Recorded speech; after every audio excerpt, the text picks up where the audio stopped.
Money Matters on Pure 107.8 FM, brought to you in association with the Vernon Building Society, Stockport's first choice for mortgages, savings and financial services. Find out more at www.thevernon.co.uk. Money Matters with the Vernon Building Society here on Pure 107.8 FM. I'm delighted as ever that my guest on this Thursday lunchtime is Ian Keeling from The Lender. Today, Ian, we're going to be talking about car financing. But before we get on to that advice, we should really mention the Vernon Jubilee Fund, which is £10,000 given away to charities and community groups here in Stockport every year. But the very special thing about it is it's not you or the staff or anybody like that deciding where the money should go to. It's actually the Stockport public. Yes, thanks to our friends at the Stockport Express, we have tokens, and members of the public are able to cut out the tokens and vote for the organisation they want the money to go to. And this year, we're delighted to say we had a record number of tokens come through. 3,850 votes came through, and then people voted for the organisation they wanted to receive the money, and then we split the £10,000 in proportion to the number of tokens received. So each of the 20 finalists receive some funding, which is obviously very useful. The one that received the most, Beacon Counselling, quite a significant amount, over £1,000. Yeah, it's a great effort, and it shows what we've seen. And sometimes it's not the bigger organisations who get the most funding; it's the ones who can engage their supporters, perhaps through social media, Facebook, Twitter, etc., and really get people out there buying the papers, getting the tokens in. It makes a huge difference. It really is about engagement. Do keep your eye out next year. The Vernon Jubilee Fund will be back. But the meat of today's Money Matters, it's all about car financing. And most of us in our lives have probably bought a car. It's a very expensive purchase, Ian. So it really is worth being on the ball, whether it's a new or a used car, about how exactly you're going to go about paying for it. Definitely. There's a stack of information out there, but it is incredibly confusing. And so now I agree. It's a big purchase. Everybody, most people buy one. It's one of the things I hate doing the most is buying cars. And we're looking today at the different options of actually paying for it, whether that's savings, loans, personal loans, hire purchase, personal contract plan and personal leasing. They're sort of five main methods of doing it. Just as we sat down, I explained to you that I'm in the golden years at the moment. I've paid off the car loan, but I'm still driving the car because it's still economical to do so. And your first words to me, like any good lender, is start saving now for the next one.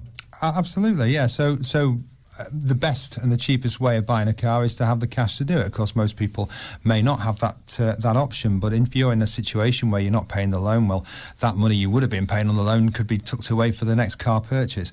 That gives you a lot more in terms of going to buy the next car and some bargaining power. In terms of buying cash, it's an interesting option if you can do it. There's one sort of advice I read out there in this subject was even consider, if you've got the cash, buying it on a credit card and then paying the credit card off immediately you get the statement, because then you get purchase protection on. So things like that are really useful tips. And also don't invest all your money into a car. Make sure you've got an emergency fund put to one side if you're gonna buy a car with cash. Now, unlike a mortgage, which is tied to the house itself, with a car finance, you can, if you approach your bank or building society or lender, get a personal loan. Now, this isn't tied to anything other than yourself. Yeah, so unsecured. I mean, certainly the advice would be don't ever secure a loan against your property or your house to buy a car. That would be wrong. But personal loans are unsecured debt, and that allows you then to have the cash to go and effectively buy the car for cash from the dealer. You then clearly own the car outright, and you've just got to then make the monthly payments for the next sort of 36, 48 months or whatever it may be you've done the term of the loan for. Lots of places where you might be able to get a personal loan from. I mean, not just your bank or your building society, but we see adverts in the paper all the time. So how is it possible to compare between those? Well, the APR is the best measure for doing that. As you say, you can compare, and there are many websites where you can do comparisons of personal loan rates. Interest rates are low at the moment. There are some good deals to be had out there, without a doubt. So compare the APRs, but also make sure throughout the whole of this article, I would say the theme is make sure you read all the conditions as well. So if you want to pay off the loan early, are they going to charge you exit penalties, etc. Things like that, really important to make sure. And another little tip that came through, both personal loans and savings, if you're buying a car with cash, The dealers themselves probably prefer to sell their credit and their finance deals to you. So during my research for this, one little tip I saw out there was, don't tell the dealer you're buying cash until you've done the deal. It is interesting, isn't it? In the old days, you thought that cash was king, and as a cash buyer, you'd be getting a better deal. But because so many, particularly through new cars, so many of the big forecourts that we see have their own back-office finance providers, sometimes they can make more money on the finance than they can on the car. Absolutely. So if you say you're buying cash these days, you won't see a salesman rub their hands together. You'll probably see their faces drop a little. Hire purchase is pretty much what we're talking about when we're saying about the car dealership themselves lending you the money to buy the car that you're going to hopefully drive off the forecourt. Yeah, essentially you don't own the car with this. You put a small deposit down. And then over the period of usually a year to 5 years, each monthly payment will go to paying for the full value of the car. So only when it's when the full term of the hire purchase agreement is up do you actually own it. If you miss any payments, clearly at some point they can take the car back off you. And that is the difference between a personal loan, which you would get from a bank, building society, or a lender that you would see online or in the papers, and hire purchase, which you would get specifically from the dealership that was selling you the car. The hire purchase links it to the vehicle, a personal loan doesn't. Correct, that's right, yeah. So it's about ownership, I guess. If you've got the personal loan with the bank, then you own the car and no one's going to take that off you if you don't meet the payments on the loan. And as we were saying, it can sometimes work the other way in that the dealership can be so keen for you to use their financing, they might be able to offer you a little bit money off the car if you were to. Possibly, it is. It's all about the numbers, not just of that's on the windscreen, what you can get the car for, how much you might be able to get for a trade-in is critical, what's the gap between the two, and what's the interest rate. So there are a lot of variables at play here. So savings, personal loan and hire purchase from the dealer themselves are three of the more standard ways that you might consider car financing. There are some new options that have come onto the market in the last 10, 15 years or so as well that you might not be aware of, and we'll be talking about those next on Money Matters with the Vernon Building Society. Money Matters on Pure 107.8 FM, brought to you in association with the Vernon Building Society, Stockport's first choice for mortgages, savings and financial services. Find out more at www.thevernon.co.uk. On today's Money Matters with the Vernon Building Society, I'm joined in the studio by Ian Keeling from the lender, and we're talking about car financing, the different ways that you might choose to pay for a new car purchase. We've spoken about using your savings, getting a personal loan arranged, or even hire purchase from the car dealer themselves. But Ian, there are some more slightly unusual ways that people can go about buying cars these days, and it is worth reading the small print because they're all slightly different and they all may work for different people in different circumstances. One of them is a personal contract plan. How do they work? Well, interesting you say unusual because latest figures show that it's becoming quite usual. In fact, 60%, I think I read recently, of new cars are bought on a personal contract plan arrangement. These work very well for consumers and car dealers. Basically, the amount you'll effectively pay a monthly amount for a car over, say, a 3-year period. The amount you pay is dictated by what the value of the car will be after 3 years. You take that off the value of the new car, and the difference is divided by, say, 36 months. Effectively, each month you're paying the depreciation over that period. At the end of the 3 years, there's a guaranteed minimum value that the car will have. So at the end of 3 years, you can take it back to the dealer and you can hand it over and that's the end of it. Or you can use whatever the value of the car is. If it's more than the guaranteed minimum value, you can trade it in and use any difference as a deposit on the next one. Or you can pay the cash and own the car. These can be good for people who don't want the unexpected bills by driving around a car that might, go bang at one point and you need to take it to the mechanics. You've got a car that's so new, it shouldn't really have any issues and it won't need an MOT for 3 years either.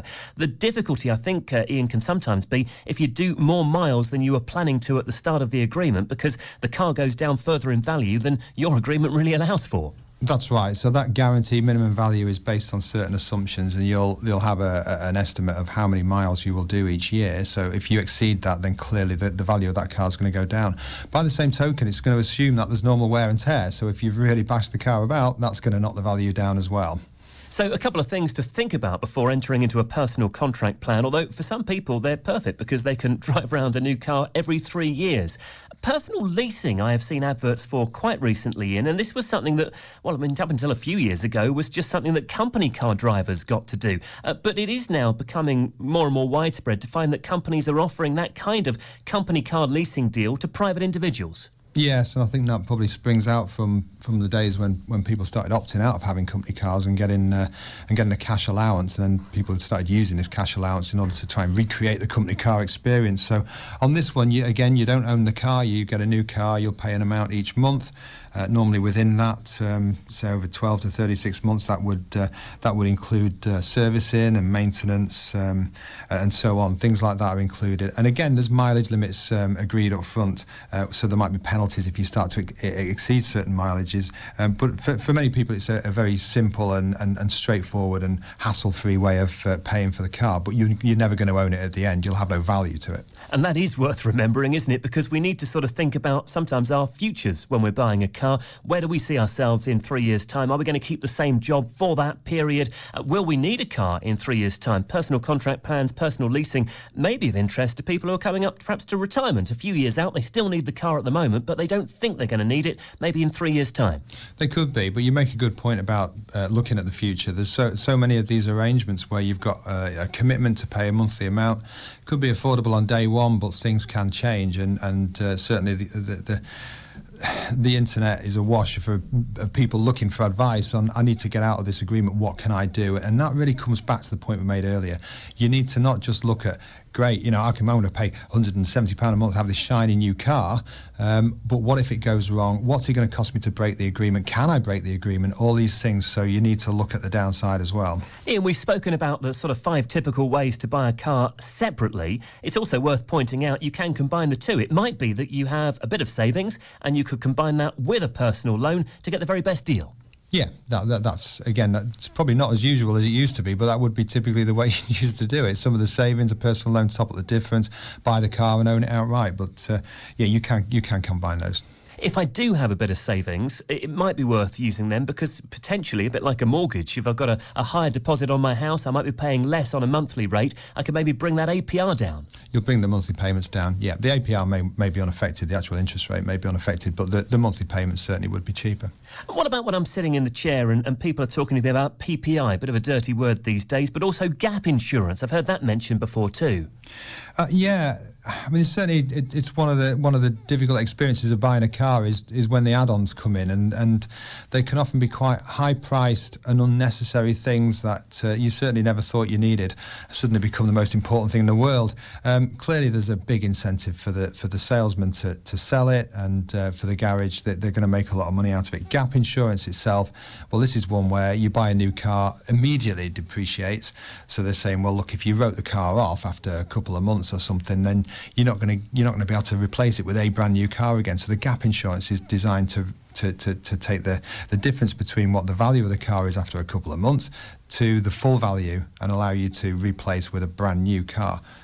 Is it really necessary? That's up to you as an individual, but just bear in mind, if someone's pushing it very, very hard, there's a reason for it. And certainly bear in mind too that a number of these deals, a number of these things you can get on the internet as well. You could maybe, if the guy's trying to charge you for a better radio, well, why not have a look around the stores first? If they're looking for gap insurance, why not check online, see if you can get it cheaper than specifically from that dealer. They're also on the internet, Ian, sites like Drive the Deal, which is a way of actually going direct to every single one of the dealers across the country. You've decided on the right car. Are you buying it in the right place? Yeah, this was something I found. It was actually my brother who highlighted this to me when I bought my last car. I suppose the first thing is, as you say there, you can search the internet for other things. Do your homework and never get pushed into a decision or into a deal. You can always walk away and do some homework. Drive the Deal itself is a site where if you know exactly the make and model of car you want, and it's a brand new car you want, then you put that information in. This will search all the dealers in the country, and people, they can effectively bid for your business and say, look, okay, you can have exactly this car delivered to your door for this much money. And that was a great bargaining tool to the local garage for me. The idea is, I think, that you might just find a dealer who is maybe one car off his target for that month and so willing to let you have it for a slightly reduced rate.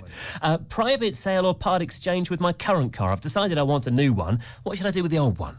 Yeah, that's really going to depend on the circumstances. But again, it comes back to that point. What are we doing when we buy a car? Are we looking at trying to get the windscreen price down, or are we looking really to try and get the difference between the windscreen price and the value of your car to as small as possible? So you want to get as much as you can. Again, you need to take your time on this thing. Find out what the dealer will offer you, and then go and do your homework. So there's sites which will give a valuation. We've talked about, everyone's heard We Buy Any Car. Again, they'll give you an online quote, but be careful when you see them. They might just take it down because of a little bit of wear and tear that they hadn't accounted for. Or you could even then look on, say, Auto Trader and in eBay and places like that to see what a car like yours is actually fetching on the private market. And that's certainly something I did, Pete, was sold mine through eBay. It was a bit of a strange experience, but I moved from being offered £1,800 by a dealer to getting £3,200 just for a little bit of polishing work and a little bit of hoovering to make it look nice. And it's also about, what is your time worth? If your family time is precious, do you want to be answering the door to all the tyre kickers, or do you just want to get rid of the thing and get it done? Yeah, yes, absolutely. So part exchange it does take the stress and the hassle out of the situation, no doubt about that. Really, really good to speak to you today, Ian. We've been running through some of the ways that you might consider financing your next car purchase. Ian Keeling is from the Vernon Building Society, who bring us Money Matters on the first Thursday of every month here on Pure 107.8 FM.